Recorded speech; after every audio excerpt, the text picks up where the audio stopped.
Hola, muy buenos. Hoy vamos a hablar de la mesa compartida. Nuestro grupo del grado de segundo año, sección A, está integrado por David Andrés Flores Cerros, mi persona, Andrés Sebastián Guevara Muñoz, Daniela Nicolet Orellana Madrid, Diego Alejandro Robando Castillo, Angelina María Los Vega Mena y Diego Alejandro Zelaya Najar. Primero, la mesa como exclusión social y en la religión. Dentro de la cultura judía, dentro de su contexto, la mesa tiene un significado social y religioso fuerte. ¿Por qué? Porque en general la mesa implica compartir y básicamente aceptar evidentemente a esa persona en la comunidad para que se comparta. Por eso los mismos fariseos evitaban comer con, por ejemplo, publicanos, pecadores, prostitutas, etcétera, personas consideradas impuras. ¿Por qué? Porque no querían contaminarse espiritualmente.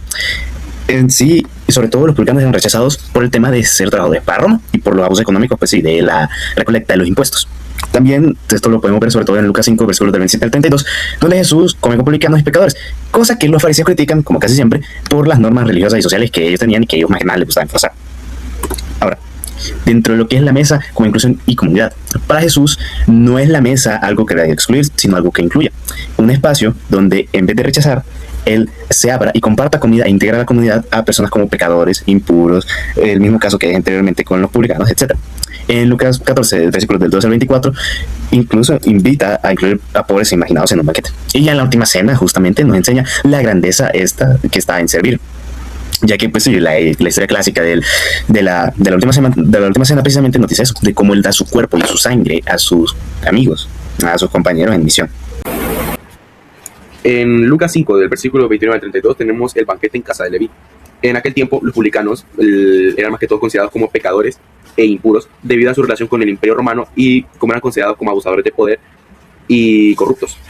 Entonces, por otro lado, tenemos a los fariseos. Ellos consideran que compartir la mesa tenía un significado muy importante de pertenencia y unidad en lo religioso y social, y que al comer con personas impuras, se hacían impuros ellos automáticamente. Por eso es que creían que los publicanos contaminaban sus banquetes. Sin embargo, ya Jesús, rompiendo lo tradicional, haciendo énfasis en cómo estas barreras sociales y religiosas caen frente a la realidad de que el banquete es como el reino de Dios.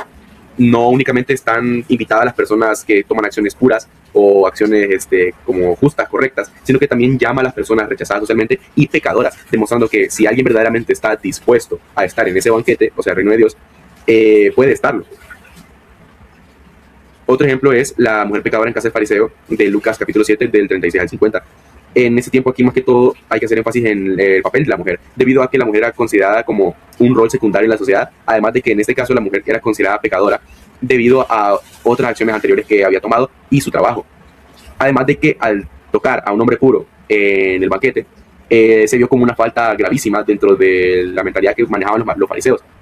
Sin embargo, Jesús hace una muy buena contraposición entre la actitud del fariseo y de la mujer, destacando el amor y el arrepentimiento que toma la mujer al hacer esta acción de lavar sus pies y recibirlo, muchísimo más genuino que la actitud pura que el fariseo intenta preservar en presencia de Jesús. Esto rompe el orden convencional que tenía la sociedad, debido a que demuestra genuinamente a una religión y un Dios que está basado en la misericordia y en el perdón, afirmando nuevamente que la idea de tener conciencia del propio pecado es muchísimo mejor que resguardarse en la conformidad y justicia basada en las apariencias. Bien, siguiendo con las comidas en el Evangelio de Lucas, tenemos el tercer texto llamado la parábola del gran banquete. Este texto se encuentra ubicado en el Evangelio de Lucas, en el capítulo 7, del versículo 36 al 50. En esta parábola contada por Jesús se nos narra la historia de un hombre muy importante que organiza un gran banquete. Este hombre decide invitar a personas que él también considera muy importantes y personas de su círculo. Estas personas deciden rechazar la invitación poniéndose primero a ellos y poniendo múltiples excusas. Al ver esto, el hombre pues decide invitar a personas enfermas, lisiados, es decir, cualquier tipo de persona marginada, para así llenar la mesa.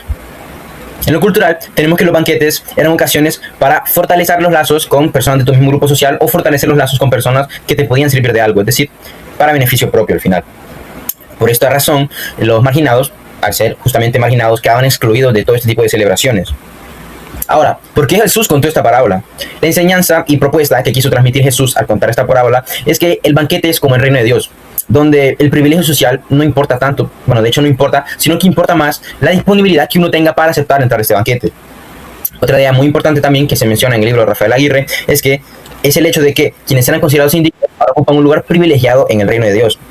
Entonces esto cambia la forma de ver las cosas, porque el banquete ahora es disponibilidad y no privilegio social.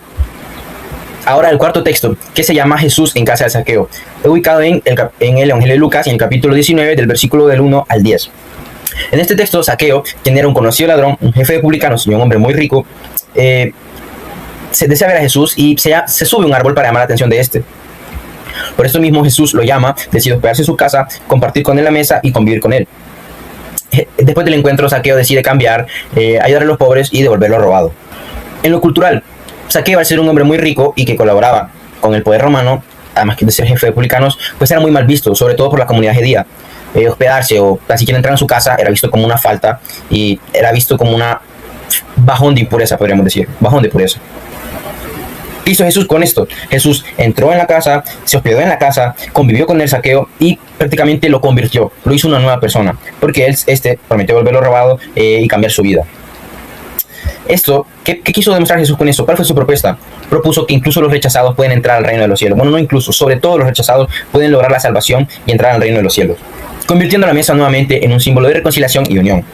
Otra idea importante de destacar que menciona Rafael Aguirre en el libro es que en este texto la mesa compartida tiene un sentido profundamente transformador que termina convirtiendo esto en una experiencia de salvación. Buenas tardes, mi nombre es Andrés Sebastián Guevara Muñoz. Yo le hablaré sobre 4 citas que reconocen la mesa como un símbolo importante. Primero es el texto de Lucas 5, 27 al 32, conocido como Jesús come con pecadores. Básicamente lo que pasa en este texto es que Jesús llama a Leví, un cobrador de impuestos, que luego participa de una comida con publicanos y pecadores. Lo que hizo esto fue causar un revuelo gigante entre los fariseos, ya que en la sociedad judía del siglo I compartir la mesa significaba aceptar y reconocer a una persona como parte de un grupo, de una familia, de simplemente algo importante para mucha gente. Los publicanos eran despreciados, ya que trabajaban con Roma, ya que Roma en esos tiempos era considerado como el imperio, bueno, era el imperio más grande del mundo, y por eso se le reconocía como algo malo, porque estaba lleno de gente pecadora. Y eran considerados corruptos e impuros. Por eso varios líderes religiosos criticaron duramente a Jesús por comer con ellos.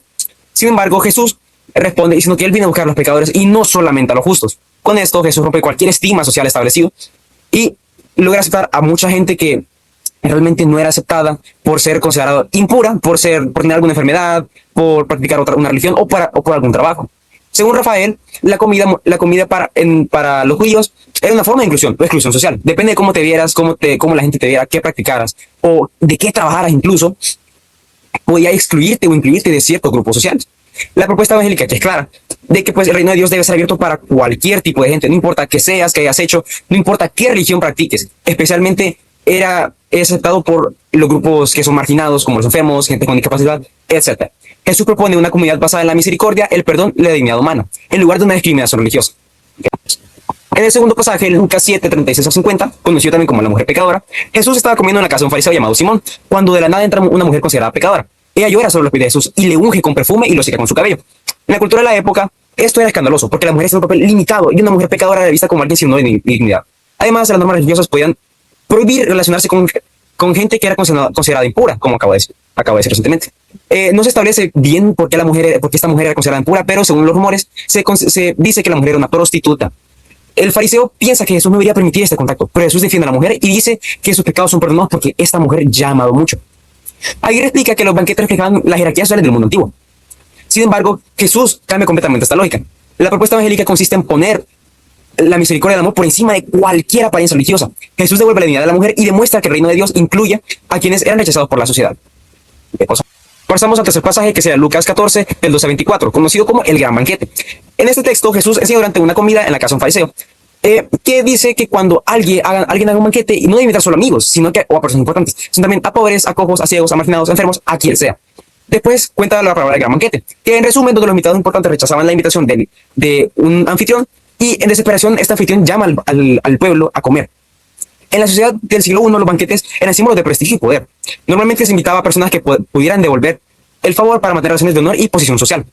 Según Aguirre, Jesús rompe con esta lógica social. Él propone una nueva forma de convivencia basada en la gratitud y la solidaridad. La propuesta evangélica enseña que el reino de Dios no funciona por intereses ni privilegios, sino por inclusión y servicio. Jesús pone al centro a las personas de la sociedad rechazada y pone hasta el fondo las personas que en realidad ya lo tienen todo. Y nuestro último pasaje sería Lucas 22, del 14 al 30, conocido como la última cena.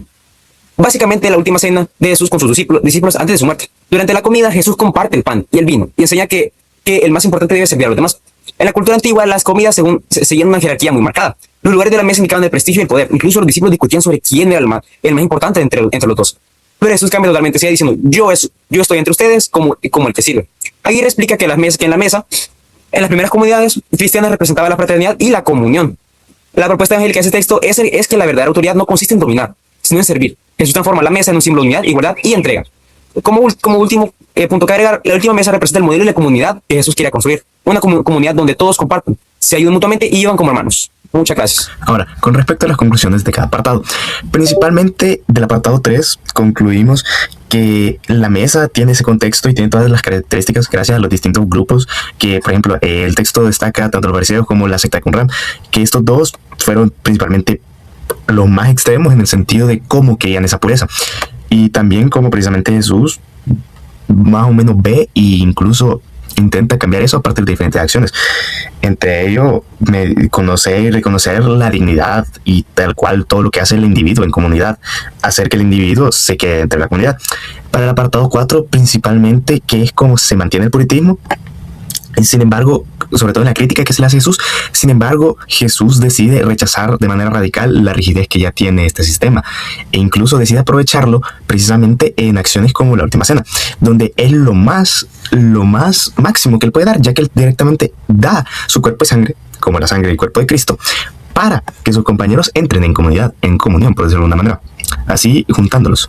Y para el apartado 5, realmente ahí vemos cómo sigue rechazando totalmente lo hermético, que es característico precisamente de grupos como los fariseos, ya mencionado anteriormente, y que además de eso reflexiona y comparte mesa con iguales, hasta incluso destruyendo, bueno, no destruyendo, sino que más bien demoviendo conceptos como el honor, así reivindicando en general todo lo que es la mesa y convirtiendo la mesa en finalmente lo que sería la mesa compartida.